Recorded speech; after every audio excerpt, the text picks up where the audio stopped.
Sadist మొగుడు final episode 26. Hi friends, welcome to our channel Madhu Telugu stories.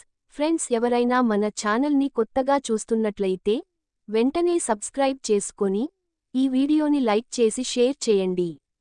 So ఇంకా వీడియోలోకి వెళదాం. జయ, సూర్యం వచ్చాడు చూడు అని శకుంతల కూతుర్ని పిలిచింది. సూర్యమా అని జయ కళ్లల్లో మెరుపు.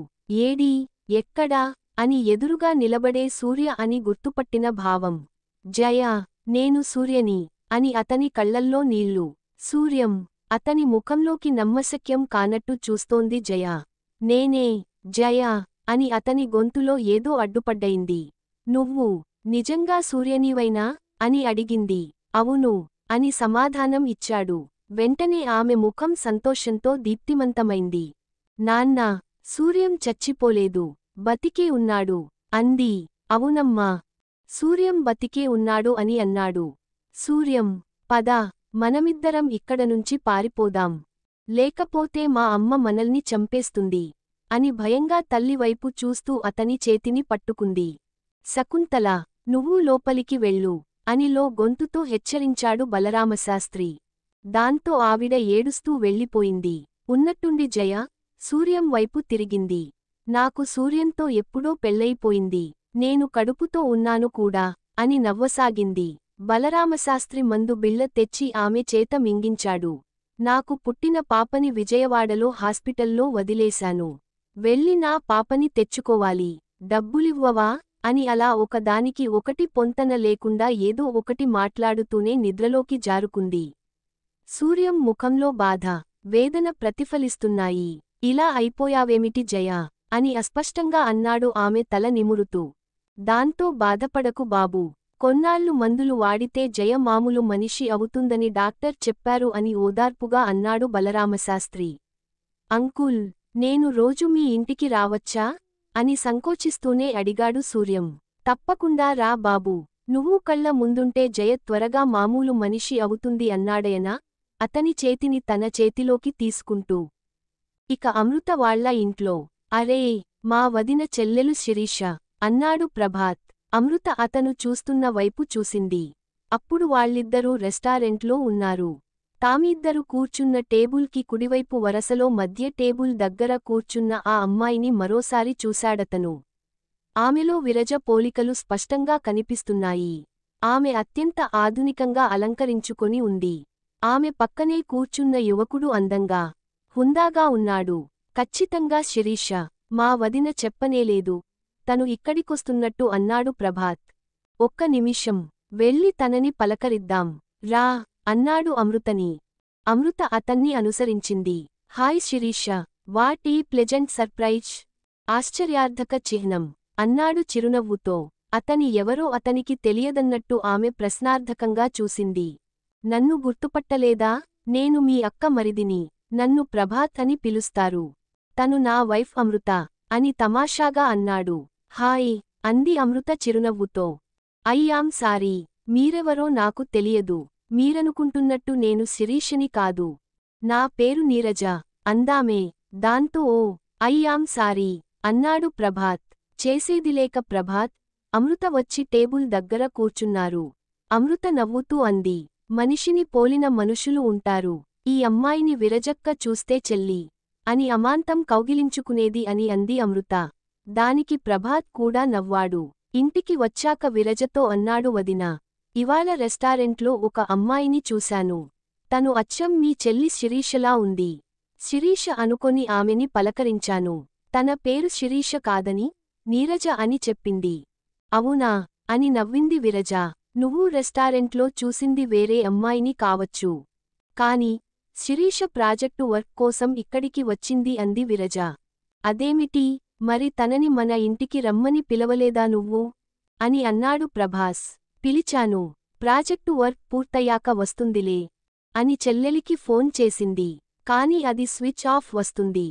ఇక తర్వాత కొన్ని రోజులకి హైదరాబాద్ వెళ్లి వచ్చిన విరజని అడిగింది కృష్ణవేణి. ఏమ్మా, మీ వాళ్లంతా బాగున్నారా అని. బాగున్నారండి, మా అమ్మ నాకు డైమండ్ గాజులు చేయిస్తుంది, నాకు నచ్చిన డిజైన్ చూసుకోవడానికి రమ్మంది అని గొప్పగా చెప్పింది. దాంతో కృష్ణవేణికి పట్టరాని సంతోషం కలిగింది. బాగుందమ్మా అంది. నిజానికి విరజ హైదరాబాద్ వెళ్లిన కారణం అది కాదు. వారం రోజుల కిందట తల్లి అర్జెంటుగా ఇక్కడికి రా అని పిలిస్తే వెళ్ళింది. ఆమె వెళ్ళేప్పటికి ఇల్లంతా గొడవగా ఉంది. తల్లి చెప్పిన విషయాలు విని నిర్ఘాంతపోయింది. శిరీష విజయవాడ ప్రాజెక్టు వర్క్ కోసం వెళ్లలేదు. తమ కారు డ్రైవర్ సలీంతో వెళ్ళింది. ఆమె విజయవాడ వెళ్ళొచ్చిన 2 నెలల తర్వాత బయటపడిందా విషయానికి. శిరీష నెల తప్పడంతో అసలు కథ బయటకు వచ్చింది. సలీం చాలా అందగాడు, మాటకారి. శిరీష అతని ఆకర్షణలో పడిపోయింది. ప్రాజెక్టు వర్క్ అని ఆమె అబద్ధం చెప్పింది. సలీం తన తల్లికి ఒంట్లో బాగాలేదని చూసొస్తానని సెలవు అడిగాడు. ఇద్దరు విజయవాడ వచ్చి హోటల్లో రూమ్ తీసుకున్నారు. విరజ తల్లిదండ్రులు నెత్తినూరు బాదుకుని సలీంని పనిలో నుంచి తీసేసి శిరీషకి అబార్షన్ చేయించారు. విరజ ఈ విషయానికి భర్తకి కూడా చెప్పకుండా గుండెల్లో గుట్టుగా దాచుకుంది. 2 నెలల తర్వాత ఒకరోజు సంతోషంగా చెప్పింది. మా శిరీష పెళ్లి నిశ్చయమైంది అత్తయ్యగారు. వచ్చే నెల 10వ తారీఖున పెళ్లి అంటూ వివరాలు చెప్పింది. పెళ్లివారిది హైదరాబాదే. అబ్బాయి అమెరికాలో మంచి ఉద్యోగంలో ఉన్నాడు. ఇద్దరు వీడియో కాల్లో మాట్లాడుకుంటున్నారు, చూసుకున్నారు. అతని తల్లిదండ్రులు వచ్చి శిరీషను చూశారు అని చెప్పింది విరజ. దాంతో అతని తండ్రి ఏం చేస్తుంటాడు అని అడిగింది కృష్ణవేణి స్టేటస్ తెలుసుకోవడానికి. వాళ్లకి ఇన్నోవా కార్ల బిజినెస్ ఉంది అది అతిశయంగా. కృష్ణవేణి ముఖం విప్పారింది. విరజ తల్లిదండ్రులు స్వయంగా వచ్చి ఆహ్వానించడంతో ప్రభాత్, అమృత, కృష్ణవేణి శిరీష పెళ్లికి వెళ్లారు. రాత్రి ఉదయం 11 గంటలుకి ముహూర్తం. ఉదయం 7:30కి రిసెప్షన్ మొదలైంది. అతిథులంతా ఒక్కొక్కరే వస్తున్నారు. చూస్తుండగానే ఫంక్షన్ హాల్ అంతా ఆహ్వానితులతో నిండిపోయింది. Hotel boys drinks, starters serve చేస్తున్నారు. ఇంతలో 15 ఏళ్ల కుర్రాడొకడు అక్కడికి వచ్చి భుజానికి వేలాడుతున్న సంచిలో నుంచి కొన్ని కవర్లు తీసి అక్కడున్న వాళ్లందరికీ పంచి పెట్టడం మొదలుపెట్టాడు. ఏమిటిది అని ఎవరో అడిగిన దానికి చూస్తే తెలుస్తుంది అని సమాధానం చెప్పాడు ఆ కుర్రాడు. దాంతో ఏమిటా అని కుతూహలంగా కవరు ఓపెన్ చేసిన వాళ్ల ముఖాల్లో ఆశ్చర్యం. అందరూ పక్కనున్న వాళ్ల చెవుల్లో గుసగుసలాడుతున్నారు. అందరితోపాటు ప్రభాత్, అమృత కూడా ఆ కవర్ని ఓపెన్ చేశారు. అందులో కార్డు సైజు ఫోటో ఉంది. ఆ ఫోటోలో శిరీష, ఆమె పక్కనే ఒక యువకుడు. ఇద్దరూ ఒకరి భుజాలపై మరొకరు చేతులు వేసుకొని పక్కపక్కనే నిలబడి ఉన్నారు. అతడు ఆ రోజు రెస్టారెంట్లో శిరీషని పోలిన అమ్మాయి పక్కన ఉన్నతను. ప్రభాస్ షాకింగ్గా ఫోటోనే చూస్తూ ఉన్నాడు. తను రెస్టారెంట్లో చూసింది శిరీషనేనా? ఈ ఫోటోలో ఉన్నది శిరీషనేనా అని అతను దిగ్గున లేచి ఆ ఫోటోలు పంచిపెడుతున్న కుర్రాడి కోసం వెతికాడు. అప్పటికే అబ్బాయి జనంలో కలిసిపోయాడు. విరజ, ఆమె తల్లిదండ్రులు, మగ పెళ్లి వారితోపాటు వేదికపై ఉన్న వధూవరులకి కూడా ఆ కవర్లు అందాయి. కవర్ ఓపెన్ చేసి ఫోటోని చూసిన శిరీష ముఖంలో రంగులు మారాయి. ఎలాగూ పెళ్లి చేసుకుంటాం కదా అనే ధైర్యంతో సలీంతో కలిసి ఫోటో తీయించుకుంది. అతన్ని పెళ్లి చేసుకుంటే ఆస్తిలో చిల్లిగవ్వ కూడా ఇవ్వబోమని, అతనికొచ్చే జీతం రాళ్లతో 2 గదుల అద్దె ఇంట్లో బతకవలసి వస్తుందని తల్లి తండ్రి భవిష్యత్తుని భయంకరంగా చూపించారు. తనకి కూడా వాళ్ల మాటల్లో నిజం ఉందనిపించింది. దాంతో వాళ్లు చెప్పినట్టు విని తన భవిష్యత్తుని సుందరంగా తీర్చిదిద్దుకోవాలనుకుంది. కానీ సలీం ఈ ఫోటోలని అందరికీ చూపించి తన పెళ్లి చెడగొట్టాలనుకుంటున్నాడా అని ఆమె ఆ ఫోటోని చించి ముక్కలు చేసేసింది. వరుడు ఆ ఫోటోని చూసి షాక్ అయిపోయాడు. తేరుకొని తన చేతిలోని ఫోటోని శిరీషకి చూపిస్తూ అడిగాడు. ఈ ఫోటోలో నీతో ఉన్నతను ఎవరు? అతనితో అంత సన్నిహితంగా నిలబడి ఫోటో తీయించుకున్నావంటే మీ మధ్య ఏదో ఉంది అని అన్నాడు. నాకు తెలియదు అని అమాయకత్వాన్ని ముఖంలో ప్రతిఫలించేస్తూ అంది శిరీష. ఆ ఫోటోలో ఉన్నది నేను కాదు. ఎవరో నా ఫోటోని మార్ఫింగ్ చేశారు అంది. కాదు, అది నువ్వే అన్నాడు పెళ్లి కొడుకు. నువ్వు నన్ను అనుమానిస్తున్నావా అని అడిగింది. నా అనుమానం నిరాధారమైంది కాదు. ఎదురుగా ఫోటో ఉంది అని అన్నాడు. మన పెళ్లి అయ్యాక ఈ ఫోటోని చూసినా నన్ను అనుమానించేవాడివే అని అంది శిరీష. అవును, నా అదృష్టం బాగుండి పెళ్లికి ముందే నువ్వెలాంటిదానివో తెలిసింది. అతను అంతకుముందు శిరీష తన మెడలో వేసిన దండని విసిరిగొట్టాడు. దాంతో శిరీష మన పెళ్లి జరగదు. పెళ్లికి ముందే నువ్వు ఎలాంటి వాడివో నాకు తెలిసింది. థాంక్యూ అని శిరీష కూడా మెడలోని పూలదండని తీసి విసిరేసింది. వరుడు తండ్రి సీరియస్గా శిరీష తండ్రి దగ్గరకు వచ్చాడు. మీరు మర్యాదస్తులనుకున్నాం.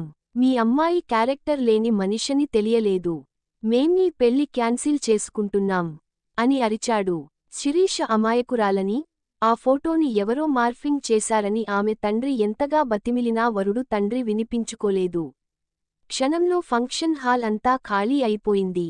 ఆడపెళ్లివారొక్కరే మిగిలారు. విరజ, ఆమె తల్లి ఏడుస్తున్నారు. శిరీష కన్నీళ్లు పెట్టుకుంటూనే వాళ్ళిద్దర్నీ ఓదార్చసాగింది. ఎందుకమ్మా ఏడుస్తారు? పెళ్లయ్యాక ఆ ఫోటో చూసిన వాడు నన్ను వదిలేసేవాడే. అలాంటి వాడితో పెళ్లి తప్పిపోయినందుకు సంతోషపడండి అంది కసిగా. ఫోటోలని పంచిపెట్టిన ఆ కుర్రాన్ని హోటల్ బయట పట్టుకున్నారు ప్రభాత్, శ్రీకాంత్లు. నీకు ఎవరిచ్చారు ఈ ఫోటోలని అని అడిగాడు శ్రీకాంత్. దాంతో ఆ కుర్రాడు సలీం అన్న అని అన్నాడు. ఎవరి సలీం అని అడిగాడు. వీళ్ళ ఇంట్లో కార్ డ్రైవర్గా పనిచేసేవాడు. ఫోటోలో ఉన్నది అతనే. శిరీష, అతను ప్రేమించుకున్నారు. పెళ్లి చేసుకోవాలనుకున్నారు అని అన్నాడు ఆ కుర్రాడు. దాంతో శ్రీకాంత్ నార్మోయ్, ఏం వాగుతున్నావ్రా వెధవ అంటూ ఆ అబ్బాయిని కొట్టబోయాడు. కాని ప్రభాత్ వారించాడు. వద్దన్నయ్యా, కొట్టకు. జరిగిన దాంట్లో వాడి తప్పు ఉంది. కాని అసలు కారకుడు సలీం. అతను శిరీష పెళ్లి చెడగొట్టాలని ఇదంతా చేశాడు. ఒకరోజు రెస్టారెంట్లో శిరీష పక్కన సలీంని చూశాను అన్నాడు ఇంగ్లీషులో. దాంతో శ్రీకాంత్ షాకయ్యాడు. అతని ముఖం పాలిపోయింది. ఇక అక్కడ ఉండలేక ప్రభాత్, అమృత, కృష్ణవేణి ఇంటికి వచ్చారు. పాపం, ఎంత డబ్బు ఖర్చు, ఎంత శ్రమ. జరగవలసిన పెళ్లి ఆగిపోయింది. అవమానం మిగిలింది. అయినా ఎవరో ఫోటో మార్ఫింగ్ చేస్తే ముందు వెనుక ఆలోచించకుండా పెళ్లి క్యాన్సిల్ చేసుకున్నారు. సంస్కారం లేని మనుషులు అని అంది కృష్ణవేణి. దాంతో ఆ ఫోటోలోని అబ్బాయితో శిరీషని.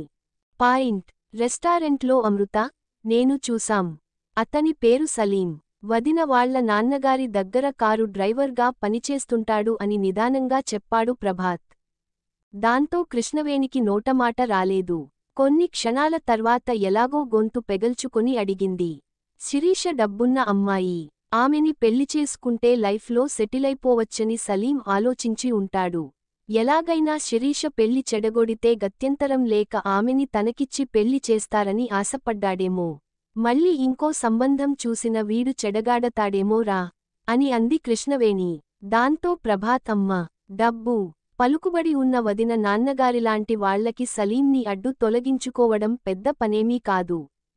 డబ్బుతో ఎన్ని తప్పులు అయినా కప్పిపుచ్చుకోవాలనుకుంటారు చాలామంది. నీతి నియమాలున్న వాళ్లు తాము ప్రేమించిన వాడిని పెళ్లి చేసుకుంటారు. మరికొందరికి ప్రేమ ఒకరితో, పెళ్లి మరొకరితో. చేసిన తప్పులని దాచిపెట్టి డబ్బుతో పరువు నిలబెట్టుకోవాలి అనుకునే వాళ్లకి శిరీష ఉదాంతం ఒక హెచ్చరిక అని ఒక క్షణం ఆగి అన్నాడు. వదిన ఇక్కడికి వచ్చాక సూటిపోటిగా ఆమెని ఏమీ అనకమ్మా. నువ్వు అనవులే, కాని అనాలనిపిస్తుంది. అది సహజం అని అన్నాడు ప్రభాత్. దాంతో కృష్ణవేణి ముఖంలో రంగులు మారాయి. నేనేమీ అననురా, అయినా ఎవరినైనా ఏమైనా అంటే అది మనకే తగులుతుంది అంజి కృష్ణవేణి. ఆ విషయానికి వదినకిపాటికి అర్థమయ్యే ఉంటుంది. ఆవిడ అందరి జీవితాల్లోకి తొంగి చూడాలనుకుంటుంది. ఎవరి బతుకులు వాళ్లవి అనుకోదు అని అన్నాడు. దాంతో తనని కూడా ఏమి అనొద్దని పరోక్షంగా తల్లిని హెచ్చరిస్తున్న భర్తని మెరుస్తున్న కళ్లతో చూసింది అమృత. ప్రభాత్ లాంటి మంచి వ్యక్తి భర్తగా లభించిన తనంత అదృష్టవంతురాలు అని అనుకుంది అమృత. సో ఫ్రెండ్స్, ఈ స్టోరీ ఇక్కడితో అయిపోయింది. ఈ స్టోరీ మీకు బాగా నచ్చిందని అనుకుంటున్నాను. అలాగే నెక్స్ట్ స్టోరీ కూడా స్టార్ట్ చేస్తున్నాను. దాన్ని కూడా ఇలాగే ఆదరిస్తారని అనుకుంటున్నాను. ప్లీజ్ నన్ను సపోర్ట్ చేయండి. అలాగే మీరు స్టోరీ విన్నాక తప్పకుండా ఒక కామెంట్ చేయండి. అంటే మీకు ఇంకా ఎలాంటి స్టోరీస్ కావాలో నాకు చెప్తే నేను అలాంటివి పెట్టడానికి ట్రై చేస్తాను. అలాగే మీరు నాకు ఏమైనా సజెషన్స్ ఇవ్వాలి అనుకుంటే కూడా చెప్పండి. థాంక్యూ.